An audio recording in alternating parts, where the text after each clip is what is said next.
that time. It's time for Top That Trade. Phil Flynn, a Fox Business Network contributor, and Alan Nuckman, an options trading pro, are here to throw a few friendly punches as we go a few rounds. Hey guys, here we go with round number one. Billionaire buys. Warren Buffett was the biggest gaining billionaire in 2016, making more than $10 billion. What would you buy? One of his airlines or banks that he invests in? Ta-da. Well, first off, Happy New Year to everybody. Let's look at the Buffett strategy. He's there for the long term. And so Wells Fargo is a great buy. It's been distressed, it's bounced back, and went from 58 all the way down to 44. So if it comes back up to 58 again, that target's 72, which is 30% higher. Now, you know the song. Do you like the stock?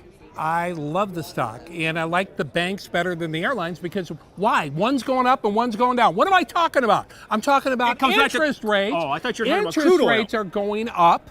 Interest rates are going up, right? And the price of crude oil, and the price of crude oil is going up. So you're saying the cost to borrow money for the planes and to fuel those planes is the profit margin. More expensive for them, and they're going to be paying higher fuel costs. And the banks are going to be making more money because they're making interest. And Wells Fargo this year was unchanged, essentially. Right. Compare that to JP Morgan. A Dow stock was up 30%, and Goldman Sachs up 30%. So 30% in this stock, once it gets on a roll, it's got a lot of upside. But I like JP Morgan because they were underperforming, so I would jump on that stock, and I would also jump on Goldman Sachs. I think they've underperformed. I think they're going to outperform. So you're saying you like money? I'm saying I like the banks. That's what I'm saying. They like money, so you like the banks. Higher rates, higher banks. And I do like money. I don't know why. It's something about it. It's a money show. It's okay to like money here. Okay, good. Going on to round number two, currency crush.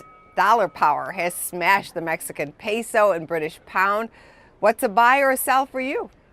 I think you buy the Mexican peso. I mean, when they convert all those currencies to build the wall, they're going to be in good shape after that. No, I think they can build the wall out of pesos because they're so cheap right now. Build it out of pesos. In the British pound, they're both probably undervalued. There's a lot of risk with the Brexit still. What's going to happen when it actually happens? But I will say the British pound probably got oversold too much on the Brexit. More reward than risk at these levels, I think, for both those. Well, there is. I like the euro currency. The euro currency looks like it's starting to bottom out. It's been trading between 103 and 105.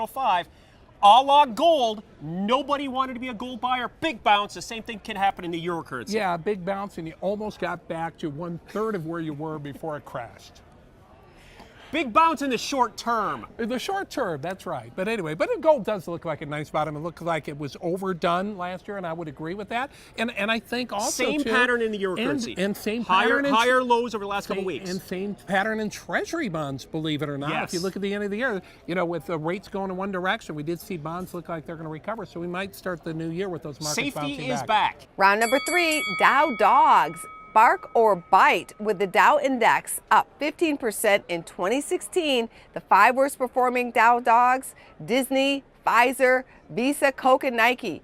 What do you play in 20K? Well, all of them. You say Coke every week, so you can't say Coke. Right. All of them. That's like the them answer. All of the above? All of the above. I think they're all underperform. You want to buy. Listen, the Dow was knocking on the door of those record highs in December. They were, and what you're seeing is these stocks underperform. So usually you're going to find, and a lot of the problems we had with those stocks like Disney, a lot of those problems are going to be solved in the new year. We're probably going to see ESPN get sold off at some point, and that should be good for the stock. I'm thinking a spin-off. The stock I like is Pfizer. I don't know if it was on that list. It was. Pfizer wasn't a big Dow mover last year, but it's been trading between 28 and 36 for 4 years. So a breakout here. Targets above 32 here. Targets 40 on the upside, which is 20% higher. So people have forgotten about Pfizer. I never used it, but I'd forgotten about the stock for a while. So I think that has some your good jacket's potential. the same color for some reason. I don't know why. They're a subtle sponsor, filled with blue pills. Would you like some? No, thank you. There you go. Here we go with your bonus round question for today. We are talking new money, or at least I should say new face. Harriet Tubman is set to grace which denomination? $10 bill. Yeah, $10 bill, I would agree, because they don't like Andrew Jackson all of a sudden. So I would say the $10 bill. It's the 20. The 20? So we're both wrong. We're both wrong. You're both wrong. Do you understand the idea is we pick different answers so that at least one person can be right usually? But Andrew Jackson was correct. Andrew Jackson was correct. So you were really only half president, wrong bill. There we go. He only deals with Franklins. He doesn't deal with little bills. Yeah, little bills are for the little people, not Phil. Not Phil. Just Business Franklins. First AM continues after this. Thank you, guys.